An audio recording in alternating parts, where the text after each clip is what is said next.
ওদালগুৰিৰ ভাৰত-ভূটান সীমান্তত দিনক দিনে বৃদ্ধি পাইছে হাতী মানুহৰ সংঘাত। ওদালগুৰিৰ ডিমাকুছিত একে নিশাই ৫টা পৰিয়ালৰ ১০টা বাসগৃহ ধ্বংসস্তূপত পৰিণত কৰে বন্যহস্তীয়ে। গৃহহাৰা দুটাকৈ পৰিয়াল। ওদালগুৰিৰ ভেৰগাঁৱৰ ৩ নং উত্তৰ ডিমাকুছিৰ চুকুৰাম মুণ্ডাৰ ৪টাকৈ বাসগৃহ ভাঙি ধান চাউল খোৱাৰ উপৰিও চৰকাৰী গৃহও চূৰ্ণ বিচূৰ্ণ কৰি পেলায়। ইফালে বীণা মুণ্ডাৰে ৩টাকৈ ঘৰ ভাঙি গৃহহীন কৰে। কথপপি প্ৰাণৰক্ষা আটাইকেইটা পৰিয়ালৰ। ওদালগুৰিৰ ভাৰত-ভূটান সীমান্তত হাতী মানুহৰ সংঘাত তীব্ৰ ৰূপ ধাৰণ কৰিছে যদিও সমস্যা সমাধানত ব্যৰ্থ বিয়াগুম বন বিভাগ। চলিত বৰ্ষত হাতী মানুহৰ সংঘাতৰ ফলত ১৫-২০ জনকৈ নিৰীহ লোকৰ প্ৰাণহানি হোৱাৰ বিপৰীতে প্ৰায় ১০-১৫টাকৈ বন্যহস্তীৰো মৃত্যু হৈছে। ইফালে চলিত বৰ্ষতে প্ৰায় ৫০০ৰো অধিক লোকৰ বাসগৃহ ধ্বংসস্তূপত পৰিণত কৰিছে বন্যহস্তীয়ে।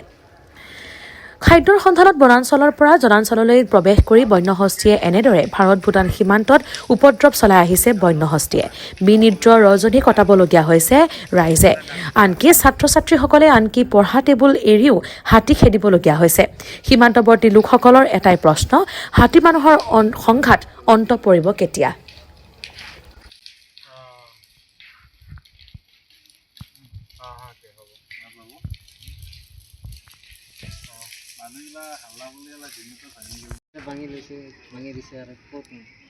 এইটো হাই ছেকেণ্ডেৰী ফাইনেলত পঢ়ো।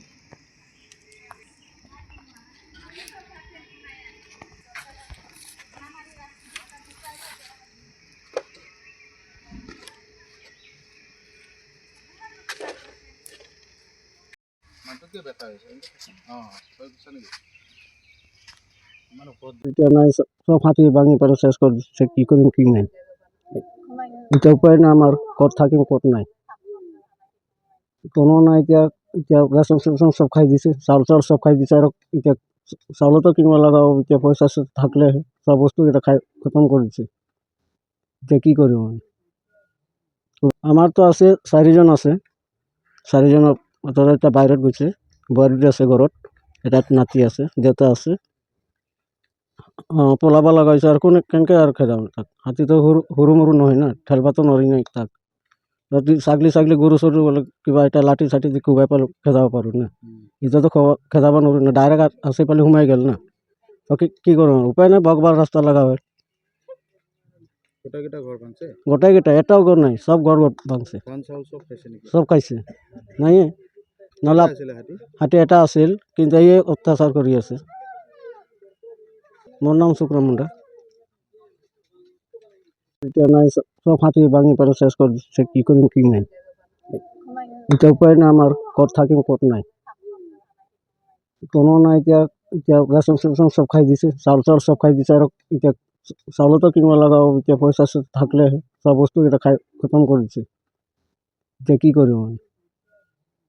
আমার তো আছে 4জন আছে, 4জনের ওটা একটা বাইরেত গৈছে, বোৱাৰী আছে ঘৰত, এটা নাতি আছে, দেউতা আছে।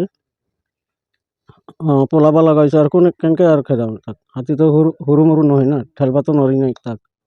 যদি ছাগলী গৰু চৰু বোলে কিবা এটা লাঠি চাঠি দি কোবাই পালোঁ খেদাব পাৰোঁ না, এতিয়াতো খেদাব নোৱাৰোঁ না, ডাইৰেক্ট আছে পালি সোমাই গ'ল না। তো কি কৰোঁ? উপায় নাই, বগবাৰ ৰাস্তা লগা হয়।